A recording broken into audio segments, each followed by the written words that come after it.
Servus, Glück auf und herzlich willkommen zu einer weiteren FC Bayern Talk, Spielanalyse, Berichterstattung, wie auch immer ihr das nennen wollt.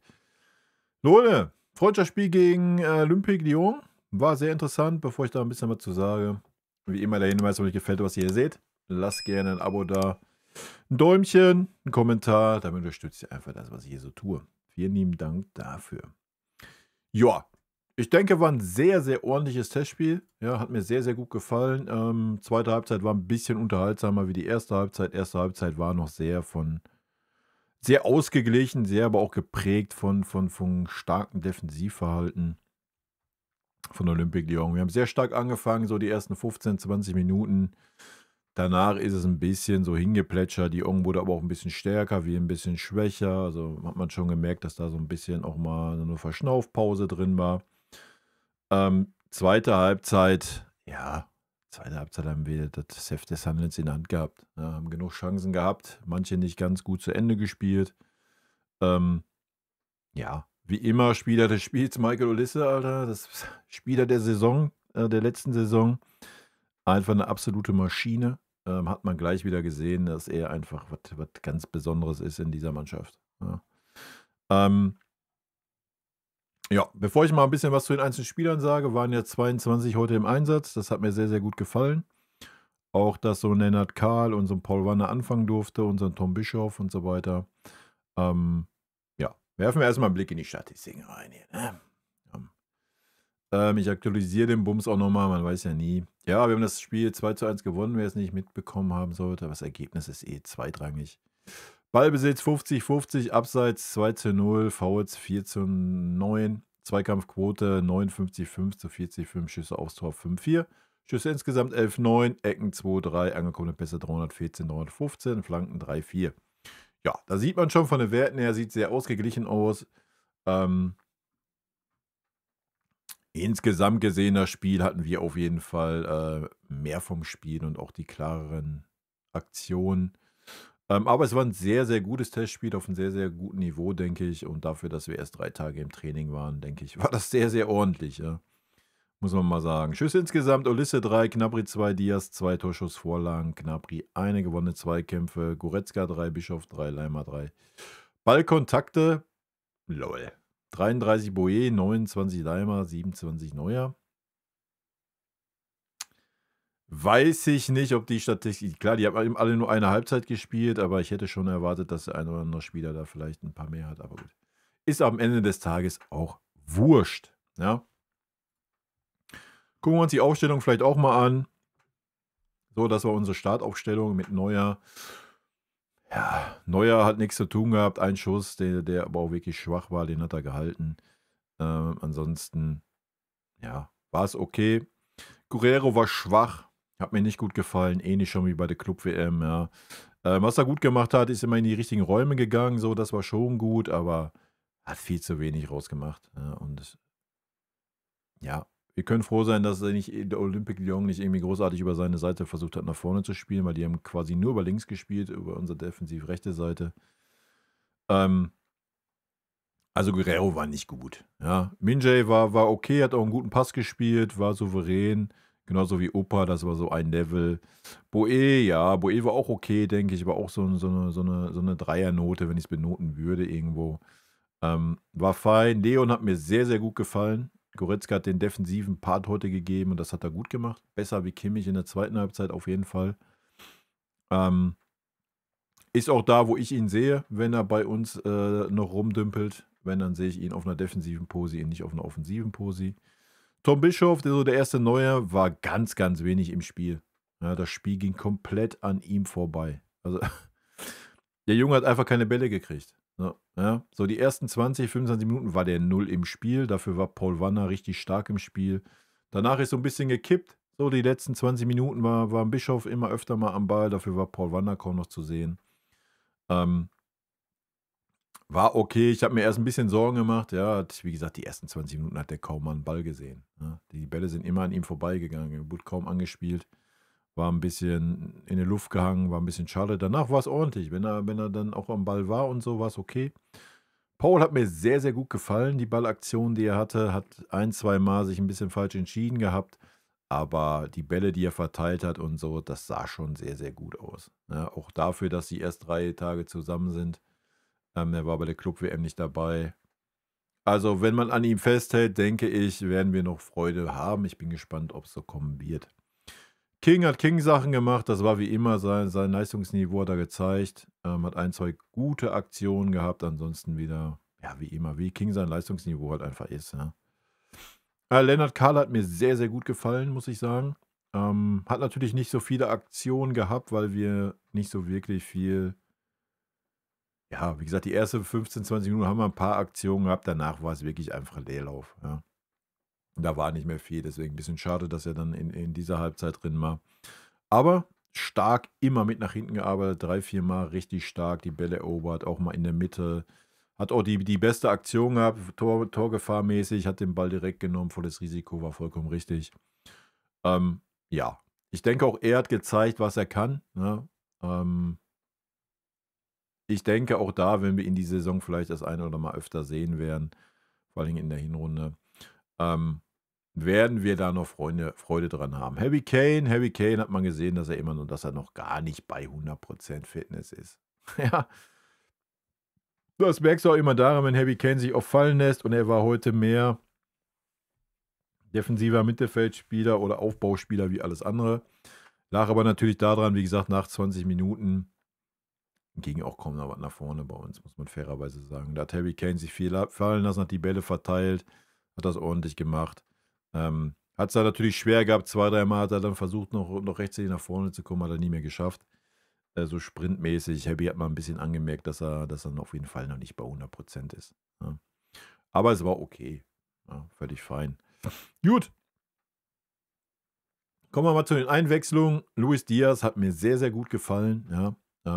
Ich hoffe, er ist nicht ernsthaft verletzt, ist lange rumgehumpelt nach dem Spiel. Ich weiß noch nicht, hat einen Schlag gekriegt aufs Knie, hat man ganz klar gesehen. Hoffen wir, dass nichts Ernsthaftes ist. Ich klopfe auf Holz, dass das nur irgendwie ein Pressschlag ist und das nur einfach gerade ein bisschen wehtut. Mal abwarten. Ansonsten, ja, er war ein bisschen übermotiviert, ein bisschen zu eigensinnig in 2 Aktionen. Da hätte man den Ball auch gerne zurück oder nach innen legen können. Aber er wollte unbedingt liefern, so das Gefühl hat man gehabt. Ja.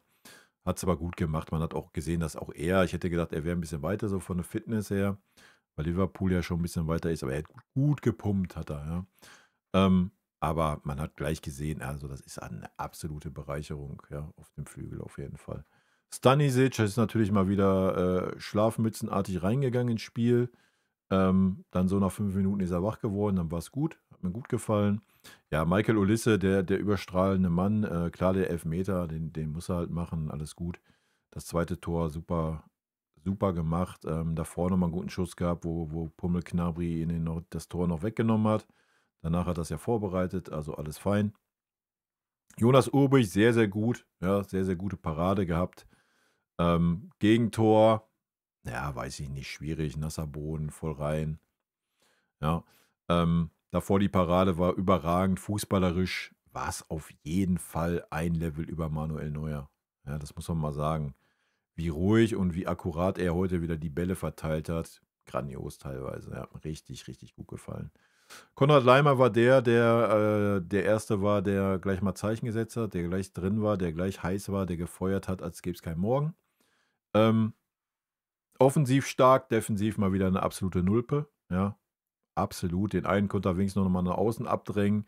Danach stand er 2, 3 Mal falsch, dass hinten ihn der ganze Raum auf war. Also, sorry. Conny Laimer hat wieder mal gezeigt, dass er einfach kein Rechtsverteidiger ist. Alter, sorry. Da war Boe in der ersten Halbzeit aber viel, viel besser, ne, was das Defensivverhalten anbelangte. Also Katastrophe, Konrad Laimer, was das Defensivverhalten als Rechtsverteidiger anging. Alter. Nach vorne diese 2, 3 Aktionen waren richtig stark. Ja, wo er die Bälle erobert hat, war ja auch das Ding vor dem zweiten Tor, hat er richtig stark gemacht. Ey, alles gut, dann stellen Conny Laimer bitte im zentralen Mittelfeld auf. Ja, das ist seine Posi, da ist er Gold wert als Rechtsverteidiger. Das war heute wieder eine Katastrophe defensiv. Kusi Asare hat eine riesen Chance gehabt, ja, wurde gut gehalten. Ansonsten war er sehr viel unterwegs, auch gut eingebunden, auch die Verschiebung, dass er dann mal links außen mal und so weiter. Das war völlig fein, denke ich. Auch da bin ich gespannt, wie es mit Spielzeit aussieht in der kommenden Saison. Ich denke, er ist auf jeden Fall eine Alternative da vorne mal drin für 'n Harry Kane, wenn der mal, vielleicht nicht anfängt, weil er mal eine Pause braucht oder wenn er mal nach 60 Minuten raus muss. Gnabry, ja, Gnabry war okay, war Gnabry-Niveau. Habe ich gerade schon gesagt, einmal stand er im Weg, weil er schlecht gekreuzt ist. Das zweite Tor hat er sehr, sehr gut vorbereitet mit 'nem Direktpass. War ansonsten auch viel unterwegs, war auf jeden Fall eins seiner besseren Spiele. Das war völlig fein. Jonathan Tah für Min-Jae war auch okay. Hat auch ein, zweimal war er nicht so auf der Posi, wo er hätte sein müssen. Ein, zweimal hat er aber gut zurückgefeilt, gut reingeknallt. Kiala hat mir sehr gut gefallen, muss ich sagen. Ja, sehr, sehr gute Aktion gehabt auch. Bin ich mal gespannt, ob wir davon auch in der laufenden Saison noch mal ein bisschen was sehen. War auch mal unglücklich ein bisschen, aber hat mir im Großen und Ganzen gut gefallen, ja, muss ich mal ganz klar sagen. Kimmich war schwach. Kimmich war schwach heute. Ich weiß auch nicht genau, welche Pose er gespielt hat. Also, wenn das die Sechser-Position war, dann war's 'ne absolute Vollkatastrophe. Wenn es irgendwie eine Achter oder eine Zehner gewesen sein sollte, dann war es noch im Rahmen, aber selbst das war schwach. Also, Kimmich sieht man auch, hat noch absolut gar keine Form, ja. Das muss man mal ganz klar sagen. Also, da geht auf jeden Fall eine Menge mehr, aber im Großen und Ganzen, denke ich, war es völlig fein, ne? Ich fand es legitim auch, dass man, komplett durchwechselt, dass man einfach mal auch mal die Jugendspieler nutzt. Ich meine, wir haben das oft genug gefordert und ich denke, gerade Lennart Kahl und Paul Wanner, aber auch ein Tom Bischoff haben heute gezeigt, dass du die bedenkenlos reinbringen kannst. Auch ein Kusi Asare hat keinerlei Fehler gemacht, war auch ähnlich wie Heavy unterwegs, hat auch viel mit nach hinten gemacht dann, viel mit nach hinten gearbeitet, wenn es sein musste. Ich denke auch, das ist ein absoluter No-Brainer, ja, aber der trainiert auch schon lange genug mit, um das, verstanden zu haben in der ersten Mannschaft bei uns, ne? Also, ja, ein Palhinha war nicht dabei, ist freigestellt, Vertragsgespräche wird ja anscheinend ausgeliehen wahrscheinlich. Ähm, alles gut, ich bin gespannt, was noch passiert. Ähm,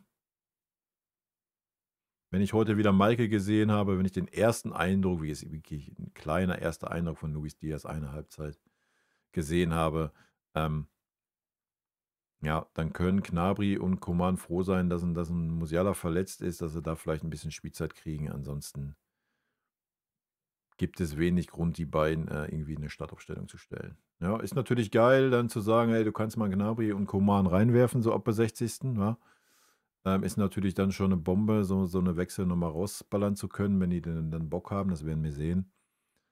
Aber ich meine, an Ulisse geht keiner vorbei, ne? Da brauchen wir nicht drüber reden.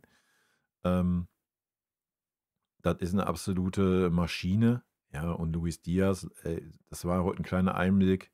Lassen wir den mal ankommen, ein paar Wochen, mal 2, 3 Monate, dann bin ich sehr gespannt. Auch da denke ich, kann das der Richtige sein, ne? Aber mal abwarten. Wird auf jeden Fall interessant und ja, da quatschen wir mit Sicherheit auch Montag im Stream noch mal 'n bisschen drüber. Wir werden auch Montag im Stream mal, je nachdem, was so los ist, das Müller-Abschiedsding gucken. Da kann ich halt keine Reaction drauf machen. Das vielleicht noch mal zur Info, wen es interessiert. Ähm, Weil das wird eh gesperrt, weil da Spielszenen drin sind. Das brauche ich gar nicht erst hochladen auf YouTube. Deswegen werden wir uns das Montag in den Stream auf Twitch reinballern.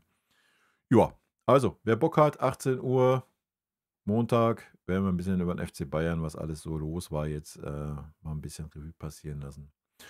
Und ja, mir hat das Spiel Spaß gemacht, war ein interessantes Spiel, war jetzt aber auch nicht eher Dauerfeuer oder sowas, war ein Vorbereitungsspiel. War für ein Vorbereitungsspiel war es ein gutes Niveau und ein gutes Vorbereitungsspiel. Ich glaube, das ist ein gutes Fazit. Und in diesem Sinne, Leute, rot-weiße Grüße gehen raus.